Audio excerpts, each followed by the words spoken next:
ये प्रत्येक वाणियां गुरुदेव ने हमें अपने जीवन में लागू करने के लिए दी हैं, लागू करने के लिए।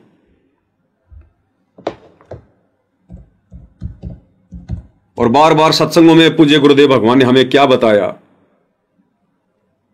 कि ये नित्य नियम क्या है। परमात्मा ने बताया बच्चों ये थर्मामीटर है, थर्मामीटर। ये जो सुबह सुबह तुम जो नित्य नियम करते हो ना, ये थर्मामीटर है, थर्मामीटर। थर्मामीटर क्या होता है? जैसे किसी को बुखार चढ़ जाता है तो उसकी जीभ के नीचे लगाया जाता है ना एक वो थर्मामीटर, या उसकी यहां जो है कांख में लगाया जाता है, और 1 मिनट के बाद फिर देखा जाता है कि बुखार कितना डिग्री है। तो ये जो नित्य नियम है, ये जो अमर वाणियां हैं, ये थर्मामीटर दे रखा है गुरुदेव ने। रोजाना इसको पढ़ने का, इसका पाठ करने का जो हमें आदेश दिया गुरुदेव ने, नीचे लिखा हुआ है मूल्य नित्य नियम पाठ। यानी गुरुदेव इसका कोई पैसा नहीं लेते। गुरुदेव कह रहे हैं इसकी कीमत उस दिन ये समझ लेना कि तुमने आज इसकी कीमत गुरुजी को चुका दी है जब तुम इसका पाठ करना शुरू करोगे रोजाना।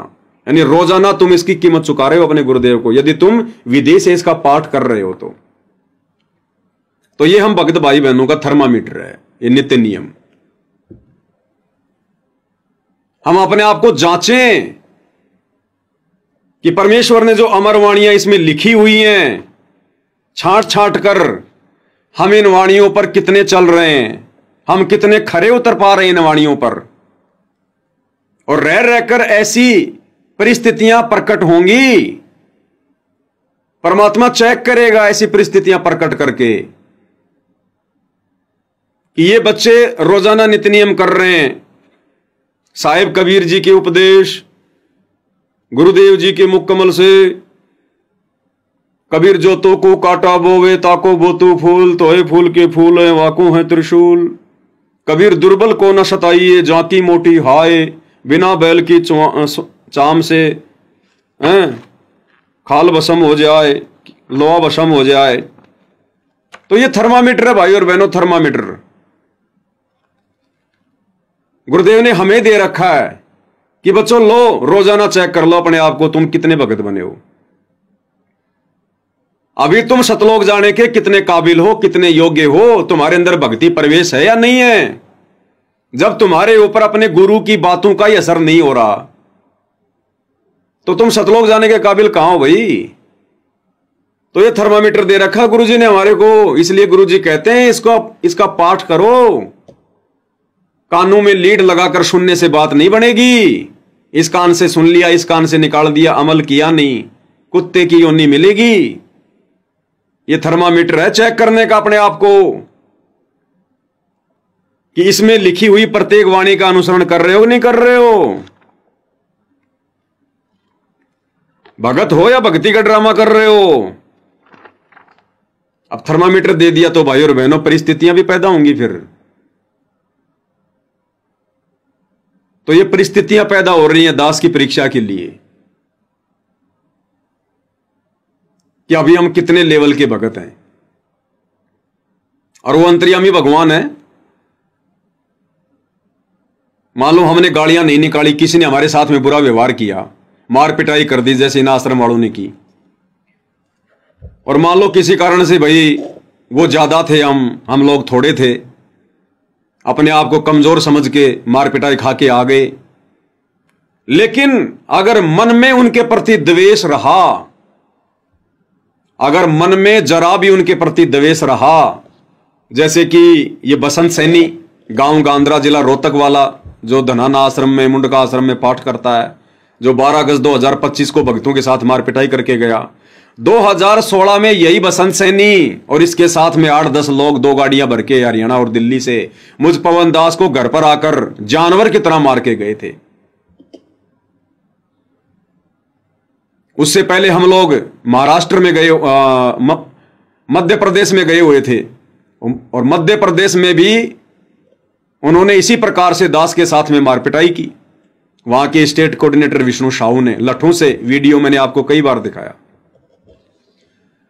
तो अंतर्यामी परमात्मा चेक करता है कि चलो बाहर से तो भाई अकेला है, ये 8-10 जने और ये अकेला, चलो क्या मारता भाई, अपनी जान बचाना ही मुश्किल हो जाता है ऐसे समय में। चलो ये शारीरिक रूप से तो परीक्षा में पास हो गया, शारीरिक रूप से तो परीक्षा में पास हो गया, इसने उल्टा हाथ नहीं किया, इसने कोई गाली नहीं निकाली। लेकिन भक्ति क्या है? मन वचन और कर्म की भक्ति है, मन वचन और कर्म की।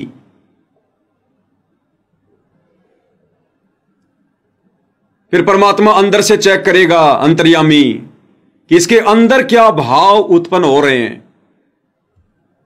उन मारने वालों के प्रति, बसंत सैनी के प्रति, चांद राठी के प्रति, विष्णु साहू के प्रति, या अन्य जो भाई आए थे, देशराज दिल्ली वाला, इनका वर्ल्ड कोऑर्डिनेटर, एक परवेश नाम का भगत था दिल्ली से, पता नहीं वर्तमान में भक्ति कर रहा है छोड़ रहा है। तो इसके अंदर उन अपने गुरु भाइयों के प्रति क्या भाव प्रकट होंगे जो इसको मार के गए हैं, गालियां निकाल के गए हैं। तो मध्य प्रदेश की घटना 2016 की दास ने आपको वीडियो बनाकर बताया भी था कि मार पिटाई करने के बाद जब दास वहां से भागा मार खाकर, उसके बाद में दास, वहां कोई एक मकान था, दास वहां जाकर बैठ गया छुपकर। उन्होंने कहा भाई तू यहां बैठ जा, और दास वहां रोने लगा। ऑटोमेटिक अंदर से आंसू आने लगे भाई और बहनों, दास रोने लगा। तो जिस व्यक्ति का वो मकान था राजगढ़ जिले में, मध्य प्रदेश में, जहां घटना हुई थी, विष्णु साहू जी आए थे मारने के लिए, तो उस व्यक्ति ने सोचा ये डर गया बेचारा, और डर तो लग ही रहा था, इसमें कोई बड़ी बात नहीं भाई और बहनों, यहां तो हाथी को भी डर लगता है भाई और बहनों, आप और हम तो हैं ही क्या। तो डर भी लग ही रहा था। बोलो भाई डर मत, डर मत, डरने की जरूरत नहीं है, अब तुझे कोई हाथ नहीं लगाएगा, चुपचाप। बोल तू रो क्यों रहा है? उसने सोचा डर गया बहुत ज्यादा, क्योंकि वो संजय तो भाग गया, पता नहीं किधर, वो तो पहले भाग लिया, उसको तो पता था कि हमारी पिटाई होगी, वो तो सातिर आदमी था, दिल्ली का रहने वाला था, हम गांव के आदमी, हम वहां बैठे रहे कि विष्णु साहू आए, इनको भी ज्ञान समझाएंगे। अब मुझे क्या पता वो तेरे को ज्ञान देने आया। तो दास वहां पर बैठा रहा कि भाई विष्णु साहू भी आ गया, अब बैठकर समझाएंगे, क्योंकि उससे पहले मेरे साथ कभी मार पिटाई नहीं हुई थी। तो मैंने सोचा कि हमारे गुरु भाई तो हैं और भगत किसी को मारते थोड़ी हैं, मैं तो इस चक्कर में रह गया।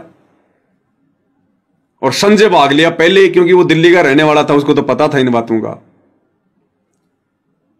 तो उसने कहा कि तू भाई तू रो क्यों रहा है? अब मैंने उसको तो नहीं बताई ये बात कि मैं क्यों रो रहा हूं, लेकिन हकीकत में दास रो क्यों रहा था उस समय भाई और बहनों, दास रो रो कर गुरुजी से यह प्रार्थना कर रहा था कि हे गुरुदेव, हे भगवान, हे मालिक, ये नादान है, ये परमात्मा, इन्होंने जो ये कुकृत्य किया है, परमेश्वर इसके लिए इनको क्षमा करना। ये मेरे भाई हैं, ना जाने हमने भी कौन से जन्म में ऐसी भूमिका निभाई होगी परमात्मा। हम थोड़ा ना को सीधे सीधे आपके भगत बन गए, सीधे सीधे हमारी ये ज्ञान समझ में आ गया, हम सच्चाई पे आ गए। हमने भी ना जाने आपको ऐसे कर्म करके कितना दुखी किया होगा। ये भूमिका जो आज ये विष्णु साहू निभा रहा है, बसंत सैनी निभा रहा है, चांद राठी निभा रहा है, दूसरे भाई बहन निभा रहे हैं, ये भूमिका परमात्मा हमने भी तो निभाई होगी, हमारे तो अनंत जन्म हो गए। ये परमात्मा इन आत्माओं को क्षमा करना। तो दास ये मालिक से विनती करता करता रो रहा था, क्योंकि दास को परमात्मा के विधान का पता है कि इस कुकृत्य की कितनी बड़ी सजा है, और भगत को मारने की सजा, भगत को सताने की सजा, परमात्मा कहते हैं कई कई गुना दंड भोगना पड़ता है, और वो भी भगत होकर भगत को मार रहा है, कई कई गुना दंड।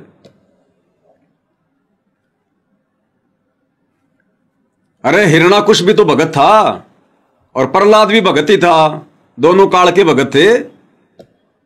एक भगत बेचारा मार खा रहा था, गालियां सहन कर रहा था, चुपचाप यातना सहन कर रहा था, और दूसरा भगत क्या कर रहा था? दूसरा भगत क्या कर रहा था? हिरण्यकश्यप, ब्रह्मा जी का सबसे बड़ा भगत, ब्रह्मा जी की भक्ति करके वरदान ले रखा था, तो उस समय तो उसके समान कोई भगत था ही नहीं, जिसने इतनी तपस्या करके ब्रह्मा जी को जिसने प्रसन्न कर लिया हो। तो दोनों ही भगत थे वो, लेकिन उस समय ना वो प्रहलाद परमात्मा का भगत था और ना वो हिरण्याकुश पूर्ण परमात्मा का भगत था। दोनों ही भगत थे और आपस में दोनों बाबू बेटे लड़ रहे थे और भक्ति को लेके लड़ रहे थे और कोई बंटवारे की बात नहीं थी। उस एक को तो परमात्मा ने बचाया और दूसरे का बक्कल उतार दिया। बक्कल, कैसी मौत मारी उसको, कुत्ते वाली मौत। तो दास को परमात्मा के विधान का पता था, इसलिए दास रो रहा था कि सजा तो इनको मिलेगी आने वाले समय में। यह तो परमात्मा का अटल विधान है, अटल सजा तो मिलेगी, इसमें तो कोई दो राय नहीं है। जो कर्म इन्होंने कर दिया उसकी सजा तो इनको अवश्य मिलेगी, चाहे कितना रो लो, कितना दो लो, कितनी विनती कर लेना, कितना पाठ करवा देना। लेकिन अगर दास माफी मांगेगा गुरुदेव भगवान से, परमात्मा से, उनको क्षमा करने के लिए, तो थोड़े बहुत उनके जो कष्ट हैं वो हल्के हो जाएंगे, हल्के हो जाएंगे थोड़े बहुत। क्योंकि भाई और बहनों, जिस समय परमात्मा त्रेता में परमेश्वर रामपाल जी, यही कबीर भगवान, और नरसिंह रूप धारण करके हिरण्याकुश को मार रहा था, पीट रहा था बुरी तरह से, हालांकि वो मर गया था, उसके बाद भी परमात्मा उसको मारे जा रहे थे। क्योंकि उस समय तो 70-70 फुट के, 80-80 फुट के थे, तो परमात्मा भी उतना फुट का बन के आया। वो मर गया था, लेकिन परमात्मा फिर भी उसको मारने में लगे रहे, क्योंकि मालिक की वाणी है भाई और बहनों। कबीरा मेरे हंस को, यानी मेरे भगत को दुख ना दीजिए कोई, मेरा भगत दुखी तो मैं दुखी, मेरा आपा भी दुखी होए। हम ही हिरण्याकुश उदर विदारिया, और हम ही मार्या कंस, और जो सतावेगा मेरे भगत को उसका खोदूंगा वंश। ये परमात्मा इतना नाराज होता है, फिर इतना दुखी होता है। हालांकि वो मर गया था हिरण्याकुश, फिर भी परमात्मा उसको मारे जा रहे थे कि तूने मेरे भगत को सताया तो कैसे सताया, तूने मेरे बच्चे को दुखी किया तो कैसे किया। ये तेरी तरफ उंगली भी नहीं कर रहा था, बार बार तेरे से हाथ जोड़ रहा था, तेरे से विनती कर रहा था, और तू इसको यातनाओं पे यातना दे रहा था। बहुत नाराज हुए परमात्मा। अब परमात्मा को चुप कराने की शक्ति किसमें भाई? वो परमात्मा का नरसिंह रूप देखकर विकराल जोश, आंखें लाल, बिल्कुल गुस्सा। वहां तो सबकी पैंट गिल्ली हो रही थी, बड़े बड़े योद्धाओं की, कोई हिम्मत नहीं कर रहा था। और हम लोग टीवी सीरियल में देखते हैं, हम लोग टीवी सीरियल में देखते हैं कि श्री विष्णु जी और ब्रह्मा, श्री विष्णु के रूप में तो परमात्मा लीलाएं कर रहे थे सांसारिक तौर पर, कि भाई विष्णु जी आए नरसिंह रूप धारण करके, क्योंकि भगत प्रहलाद विष्णु जी का जाप किया करता था। तो शंकर जी और ब्रह्मा जी भी आ गए वहां पर उनको शांत करने के लिए, लेकिन परमात्मा शांत नहीं हुए, किसी की बात नहीं मानी। अंत में सब लोगों ने कहा कि भगत जी, प्रहलाद जी, आप जाइए, परमात्मा आपकी बात मानेंगे, आपके लिए आए हैं भगवान, आपकी बात मानेंगे, आप प्रार्थना करो। तो प्रहलाद ने भी डरते डरते जाकर भगवान से प्रार्थना की कि हे परमपिता परमात्मा, हे परमेश्वर, हे मालिक, मुझ नीच के कारण परमेश्वर आपको धरती पर आना पड़ा, आपको इतना क्रोधित होना पड़ा परमात्मा, आपने इतना दुख उठाना पड़ा। हे परमेश्वर, मैं भी तो जो है बराबर का दोषी हूं, ये परमात्मा शांत हो जाइए परमेश्वर। अपने भगत की पुकार को सुन के, अपने बच्चे की पुकार को सुन के परमात्मा शांत हुए।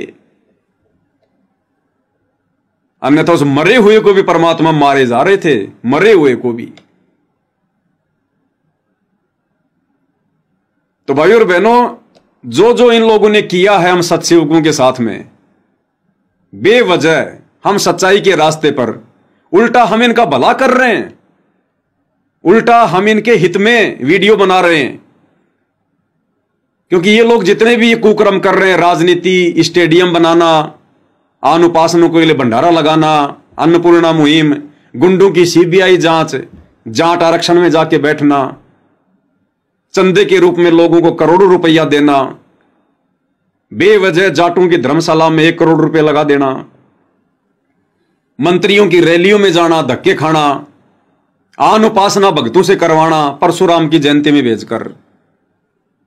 तो हम इनके हित में वीडियो बना रहे हैं, इनके भले में वीडियो बना रहे हैं। हमारे कोई दुश्मन थोड़ी है, हमारा कोई भाई बंटवारा थोड़ी है, कोई कौरव और पांडवों की तरह हमारा कोई जमीन का कोई झगड़ा थोड़ी है।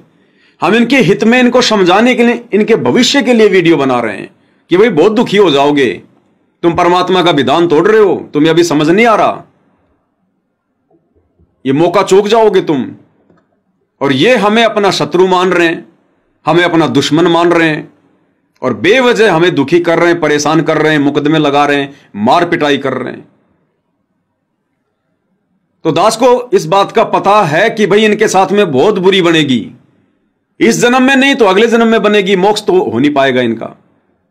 जो जो कुकर्म इन लोगों ने जो कर दिए हैं, परमात्मा को जिस कदर दुखी कर दिया इन्होंने बरवाला कांड के बाद, तो इन कर्मों को देखते हुए मोक्ष तो इनका आसपास भी नहीं है, आसपास भी। और दुखी इनको होना पड़ेगा। भले ही वर्तमान में चलो इनके पास भक्ति होगी, इन्होंने सेवा भी की है परमात्मा की, मर्यादा में रह के थोड़े बहुत समय, हो सकता है इनका यह जीवन बहुत अच्छा इनका बीत जाए, लेकिन मोक्ष तो नहीं हो पाएगा ना। और मोक्ष नहीं होगा तो फिर क्या होगा? फिर महाकष्ट, महादुख, क्योंकि भगवान का विधान तोड़ा। लेकिन ये दास अगर भगवान से प्रार्थना कर लेगा, अगर विनती कर लेगा, तो परमात्मा कुछ इनके कष्टों को हल्का कर देंगे। तो ये सोचकर दास वहां पर रो रहा था।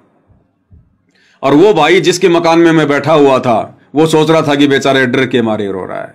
हां, डर भी लग रहा था, ऐसी बात नहीं है, डर भी लग रहा था, लेकिन डर से ज्यादा मुझे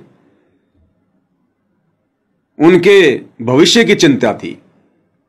तो गुरुदेव भगवान भाई और बहनों ऐसी घटनाओं के माध्यम से मन, कर्म, वचन तीनों प्रकार से हमारी परीक्षा लेंगे कि चलो इसने मार खा ली, हाथ नहीं उठाया, इसने गालियां खा ली, गाली नहीं निकाली, लेकिन इसके मन में क्या चल रहा है?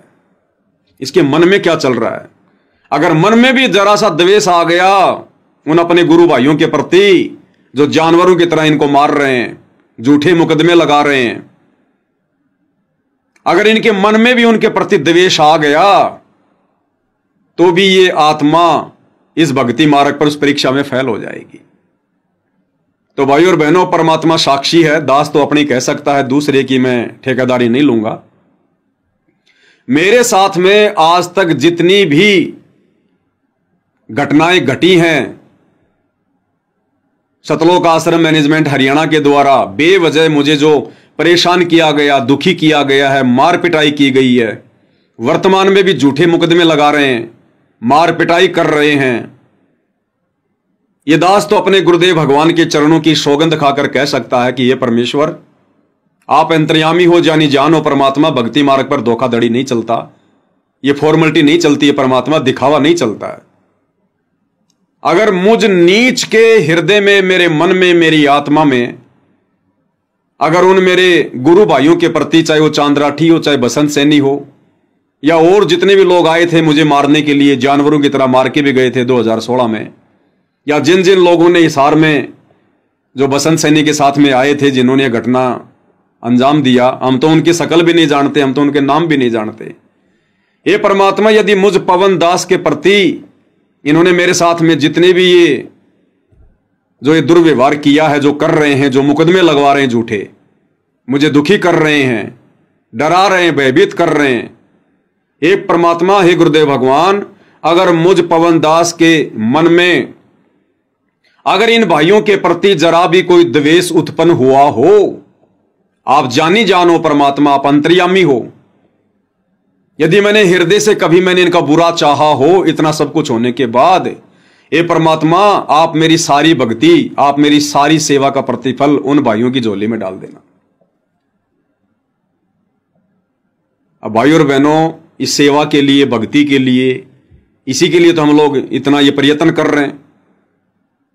लेकिन ये दास ने शब्द क्यों कहे इतनी दृढ़ता के साथ में? क्योंकि मैंने अपने मन में, अपने हृदय में, अपनी अंतरात्मा में इन सतलोक आश्रम वालों के लिए कोई द्वेष पैदा नहीं कर रखा, कोई ईर्ष्या नहीं है। मेरा इनसे कोई मनमुटाव नहीं है। मेरे लिए तो ये मेरे सगे भाई से बढ़कर है, सगे भाई से बढ़कर। जिस दिन ये सीधे रास्ते पर आ जाएंगे, मैं तो भाई और बहनों गले लग लग के मिलूंगा इनसे, गले लग लग के। मैं उन चीजों की तरफ नहीं देखता कि इन्होंने मेरे साथ में इतना दुर्व्यवहार किया। इन्होंने जो किया परमात्मा के विधान अनुसार, उसकी सजा इनको परमात्मा देगा। वो देंगे नहीं देंगे ये परमात्मा का काम है, वो ठेकेदारी मेरी नहीं है। लेकिन मेरे मन में अगर जरा भी द्वेष भावना आ गई, ईर्ष्या भावना आ गई, उनके साथ में धोखा करने की भावना आ गई, या मैंने यदि उनका बुरा सोच लिया, तो मेरी तो भक्ति बर्बाद है। फिर मैं क्यों डरे ढो रहा हूं इतना सब कुछ ये करके। एक शत्रु एक मित्र है, भूल पड़ी रे प्राण, यम की नगरी जाएगा शब्द हमारा मान। हमने तो भगवान की वाणी पे खरा उतरना है। फिर परमात्मा पीछे खड़ा हो जाता उस भगत के जो अपने भगवान पे छोड़ देता है और सच का मार्ग भी नहीं छोड़ता है। कोई बात नहीं, मारेगा तो कौन मारेगा, मेरा भाई तो मारेगा। और कहते हैं भाई अगर भाई को मारता भी है तो कम से कम छाया में पटक के जाता है, छाया में। इतनी दया धर्म तो उसमें भी होता है। और ये तो गुरुजी के भगत हैं भाई, भले ही उनके ज्ञान पर अमल नहीं कर रहे, लेकिन ज्ञान तो लिया है, पता तो इन्हें भी है सारी बातों का। भले ही काल इन्हें अमल नहीं करने दे रहा, ये बात अलग है। तो भाई भाई को मारेगा तो कम से कम छाया में तो पटक के जाएगा। कोई ये तो नहीं कहेगा कि हमने कोई ऐसा कर्म कर दिया जिससे जो है जगत वालों ने हमारी पिटाई कर दी। अरे भाई तो मार रहा है, भाई तो गाली निकाल रहा है, कोई बात नहीं भाई, दो भाइयों में झगड़ा हो जाता है, कौन सी बड़ी बात है। परमात्मा कहते हैं असल में फिर भाई वही है, असल में भगत वही है कि साधु सज्जन सोना टूट जुड़े 100 बार, और दुर्जन दुर्जन कुंभ कुमार का एक धक्के दरार। जो साधु होगा असल में, जो भगत होगा, जो संत होगा, और जो सज्जन पुरुष होगा, वो तो सोने की तरह होगा, सोने की तरह। सोने का आपने कोई गहना बना दिया, आप दोबारा से सोने को आग में पिघला के और डिजाइन का गहना बना दो, बन जाएगा। इसी प्रकार जो सज्जन व्यक्ति होते हैं, जो साधु संत भगत होते हैं, उनके 100 आपस में मनमुटाव हो जाएंगे, लेकिन जब भी वो मिलेंगे दोबारा ऐसे मिलेंगे जैसे उनके मन में कोई विकार ही नहीं, कोई मनमुटाव ही नहीं, पहले कोई घटना हुई नहीं, ऐसा उन्होंने कुछ किया ही नहीं। इस भाव से वो दोनों भाई मिलते हैं आपस में छोटे बच्चे की तरह। तो हमने तो वो भूमिका निभानी पड़ेगी भाई और बहनों। हमने परमेश्वर की गाइडलाइन पे चलना पड़ेगा। हमने अपने अंतःकरण को इतना साफ सुथरा रखना पड़ेगा। भले ही हमारे साथ में कितना ही कुछ कर रहे हैं, हमें बेवजह दुखी कर रहे हैं, परेशान कर रहे हैं, ये हमें अपना शत्रु समझ रहे हैं, लेकिन हमने इनको अपना मित्र समझना है, अपना भाई समझना है, और है भी भाई, इसमें कोई दो राय नहीं है। सगे भाई से बढ़ के हैं, भले ही हमारे साथ मार पिटाई कर रहे हैं, लेकिन सगे भाई से बढ़कर हैं, क्योंकि ये भक्ति कर रहे हैं। जो सगा भाई भक्ति नहीं करता, वो असल में खाली मां के पेट से, जैसे 2 भाई एक ही मां के पेट से आए हैं, इस आधार पर उनको सगा भाई कहा जाता है। तो भले ही वो मां के पेट से आया है, जिस मां के पेट से उस भगत ने जन्म लिया है, लेकिन वो भक्ति नहीं कर रहा, तो वो सगा भाई नहीं है। सगा भाई वही है जो उसका गुरु भाई है, धर्म का भाई। तो हमने तो इनको अपना भाई समझना है, अपनी अंतरात्मा से, अपने हृदय से। आगे आगे ये चाहे कितनी भी बदतमीजियां करो हमारे साथ में, कितनी भी यातना दो, कितना ही डराओ, कितना ही धमकाओ, हमने लड़ना भी नहीं और हमने डरना भी नहीं। ये भगवान का विधान है। और जब हम गुरु जी के विधान पे चलेंगे कि लड़ेंगे भी नहीं और डरेंगे भी नहीं, सच के रास्ते पर चलेंगे, तो फिर परमात्मा रक्षक होता है फिर भगत का, फिर परमात्मा साथ होगा, और सत का मार्ग भी नहीं छोड़ेंगे, इनको समझाना भी नहीं छोड़ेंगे। क्योंकि काल भाई और बहनों आगे से आगे इन आश्रम वालों से बड़ी बड़ी गलतियां और करवाएगा भी। अभी तो गलतियों की शुरुआत है। ये जितनी गलतियां जो कर चुके हैं ना, ये तो गलतियों की शुरुआत है। 2028 तक काल इनसे और बड़ी बड़ी गलतियां करवाएगा। और हम सत्सेवक भाई बहनों का यह फर्ज बनता है अपने भाई बहनों को समझाने का हम इसी प्रकार से वीडियो बनाते रहेंगे, हम इनको समझाते रहेंगे, ये चाहे कितने मुकदमे लगाओ, कितना हमारे साथ में अभद्र व्यवहार करो, क्योंकि हमने फिर आने वाले समय में परमेश्वर रामपाल जी के समक्ष खड़ा होना है, हमने गुरु जी को मुंह दिखाना है। अरे एक छोटा भाई अगर वो बिजली के नंगे तार को अगर वो पकड़ने की चेष्टा कर रहा है और पास में अगर उसका बड़ा भाई खड़ा है, तो बड़े भाई की क्या जिम्मेदारी है? या बड़ा भाई यदि पागल है और छोटा भाई समझदार है और बड़े वाला यदि बिजली के नंगे तार को पकड़ने जा रहा है, तो छोटे भाई की क्या जिम्मेदारी है? हर संभव उसको बचाना, आवाज लगाना, अगर आवाज लगाने से नहीं मानता है तो जाके उसको पकड़ना, वो चाहे कितना रोए, कितना चीखे, कितना चिल्लाए, क्योंकि उस बच्चे को तो ये लग रहा है कि ये तो आतिशबाजी हो रही है, दो तार आपस में भिड़ रहे हैं, चिंगारी उठ रही है, और छोटा बच्चा समझ रहा है ये तो कोई फुलझड़ी है, वो उसको पकड़ने की चेष्टा करेगा। तो दूसरे भाई का जो समझदार है उसकी क्या जिम्मेदारी है? उसको बचाने की। और जब हम उसको बचाने के लिए दौड़ेंगे तो गुरुजी ने बताया कि वो छोटा भाई बटका भी भर लेगा, हाँ रोने भी लग जाएगा, आने दे माँ को तेरी पिटाई कराऊंगा, आने दे पिताजी को तेरी पिटाई कराऊंगा, और खुद भी मारने लग जाता अपने भाई को यूं थप्पड़ों से, मुक्कों से, कि मुझे क्यों पकड़ रहा है, वो तो बहुत अच्छी चीज है, वो तो फुलझड़ी है, मैं खेलूंगा उसके साथ में। बटका भी भर लेता अपने भाई या बहन के, लेकिन फिर भी वो उसको वहां नहीं जाने देते। तो इसी प्रकार भाई और बहनों, ये जो सतलोक आश्रम वाले हमारे भाई बहन हैं, ये जो गंदी राजनीति कर रहे हैं, राजनीति में राजनेताओं का सहयोग दे रहे हैं, राजनेताओं की रैलियों में जा रहे हैं, भाई और बहनों ये नंगे तार को हाथ लगाने के लिए दौड़ रहे हैं, ये फुलझड़ी समझ रहे हैं, बहुत अच्छी चीज समझ रहे हैं राजनीति को। जाटों के आरक्षण में जाके बैठना, ये फुलझड़ी समझ रहे हैं, जबकि ये नंगा तार है। दुनिया से ती दोस्ती, पड़े भजन में भंग, एकाएकी राम से या साधु के संग। गुंडों की सीबीआई जांच का समर्थन करना, 5 लाख रुपए देना, समाज आने वाले समय में थूकेगा। तो ये चिंगारियां हैं, ये अपनी मौत को गले लगा रहे हैं। हम भले इनसे आयु में छोटे हैं, एज में छोटे हैं, लेकिन ज्ञान में हम इनके बड़े भाई हैं, साथ संगति वाले। इसलिए हमारी जिम्मेदारी बनती है अपने भाइयों को समझाने की, उनको बचाने की। अन्यथा कल को जब पिताजी आएंगे तो क्या मुंह दिखाएंगे? वो छोटा बच्चा या वो बड़ा बच्चा, उस बाप का जो पागल है, वो वहां पर तार को पकड़ने की चेष्टा करने जा रहा है, और यदि उसको दौड़ के नहीं बचाया उसके भाई ने, वो वहां खड़ा भी है, देख भी रहा है, लेकिन उसको बचा नहीं रहा, और वो बच्चा नादानी में उस तार को हाथ लगा के मर गया। और शाम को जब घर पे उसका बाप आएगा तो बाप तो सारी जानकारी लेगा, क्या हुआ भाई, कैसे हुआ? तो आप क्या कहोगे? पिताजी मैं यहां खड़ा हुआ था और ये भी मेरे पास में खड़ा था, और नंगा तार था, चिंगारी उठ रही थी, और इसने जाके तार को हाथ लगा दिया, मैं सब कुछ देख रहा था। तो पिताजी उसके थप्पड़ मारेगा, कहेगा अरे नादान, जब तेरे को पता था कि तार नंगा है, चिंगारी उठ रही है और हाथ लगाने से मृत्यु हो जाती है, अरे तूने इसको पकड़ा क्यों नहीं? तूने इसको बताया क्यों नहीं? समझाया क्यों नहीं? तूने आवाज क्यों नहीं लगाई? नालायक, तू खड़ा खड़ा क्यों देखता रहा?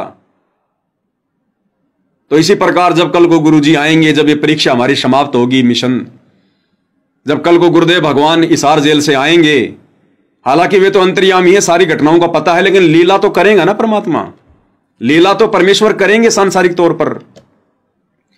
तब गुरुदेव भगवान कहेंगे हम सत्सेवकों को, यदि आज हम चुपचाप होकर बैठे रहे तो, यदि आज हमने धर्म का साथ छोड़ दिया तो, यदि आज हमने सत्य का साथ छोड़ दिया, और यदि हम इन आश्रम वालों के ये कुक्रम देखते रहे जो कि भक्ति विरुद्ध हैं, मर्यादाओं के विरुद्ध हैं, गुरु जी की शिक्षाओं के विरुद्ध है, यदि आज हम बैठे बैठे देखते रहे और ये अपनी भक्ति बर्बाद करते रहे, संगत की भक्ति ये बर्बाद यदि ये करवाते रहे, इस प्रकार के ये कर्म करके जो भक्ति के अनुसार नहीं है, तो कल को गुरुजी आकर किसको धमकाएंगे, किसको थप्पड़ मारेंगे?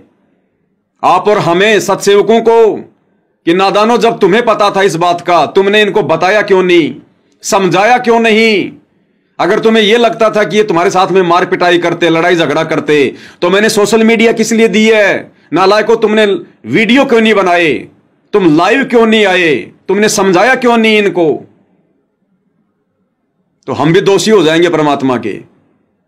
इसलिए हम परमेश्वर के विधान को फॉलो कर रहे हैं, ना लड़ेंगे और ना डरेंगे। ये परमात्मा का विधान है, ये गुरुदेव भगवान का विधान है कि भगत कभी डरता नहीं और भगत कभी लड़ता नहीं। क्यों?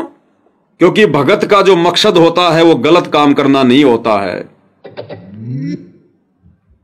परमात्मा कहते हैं चोर डरा करें, चोर। साधु संत महात्मा नहीं डरते। क्या कह रहे हैं गुरुदेव भगवान? संत का एक नियम होता है, किसी से लड़ना नहीं और डरना नहीं, क्योंकि चोर डरा करते, साधु संत डरा नहीं करते। सिंह, सूरमा और संत आगे को बढ़ते हैं, पीछे को नहीं चलते। जो परमार्थी व्यक्ति होते हैं वो बैक नहीं होते, क्योंकि उनका उद्देश्य बुरा करने का नहीं होता है। तो आप और हम भाई और बहनों, गुरुदेव भगवान के आशीर्वाद से वो परमार्थी आत्माएं हैं। हमारा जो मकसद है वो गलत नहीं है। हमारा मकसद हमारे इन सतलोक आश्रमों से जुड़े हुए भाई बहनों को समझाने का है, इनको सही रास्ता बताने का है। तो परमात्मा कहते हैं जो परमार्थी व्यक्ति होते हैं वो पीछे नहीं हटते, बैक नहीं होते। संत, सूरमा और शेर ये कभी पीछे कदम नहीं हटाते। तो मालिक कहते हैं संत का एक लक्षण है, संत कभी डरता नहीं और संत कभी लड़ता नहीं। लड़ेगा तो विधान टूट जाएगा और डरेगा तो फिर परमात्मा का आशीर्वाद फिर पीछे हट जाएगा। इसलिए भाई और बहनों, हम प्रयास कर रहे हैं इनके हर सितम को सहन करके, बेवजह दुखी होकर भी, इनकी मार पिटाई खाकर, इनकी गालियां खाकर, इनके झूठे मुकदमे सहन करके भी आप और हम भगत भाई बहन इस मिशन पर खड़े हुए हैं, क्योंकि हमें हमारी पीठ पीछे गुरुदेव भगवान दिखाई दे रहे हैं। हमें उनके विधान का ज्ञान है, हमें विश्वास है कि परमेश्वर ने जो अमर वचन बोल दिए अपने सत्संगों में वो परम सत्य है। और कल को फिर परमात्मा के आगे ये मनहूस शक्ल लेके खड़ा होना है। फिर नीची गर्दन करके खड़े होगे या क्या जवाब भी देना पड़ेगा? तो ये बात हमारे तो समझ में आ गई, इसलिए हम लोग ये प्रयास कर रहे हैं। हम कोई मान बढ़ाई के लिए, कोई पब्लिसिटी के लिए, यूट्यूब फेसबुक से कोई पैसा कमाने के लिए लाइव नहीं आ रहे। हमने कोई संताई नहीं करनी, कोई आश्रम नहीं खोलना। भगत बन के भक्ति करके बेड़ा पार करवाना है। लेकिन भक्ति करते करते समय जो गाइडलाइन है गुरुदेव भगवान की, एक दूसरे भगत के प्रति भी जो जिम्मेदारी है, हमने वो भी निभानी है। तो भाई और बहनों, ये परीक्षा, और ये हर भगत की परीक्षा होगी, हर भगत की, हर भगत की।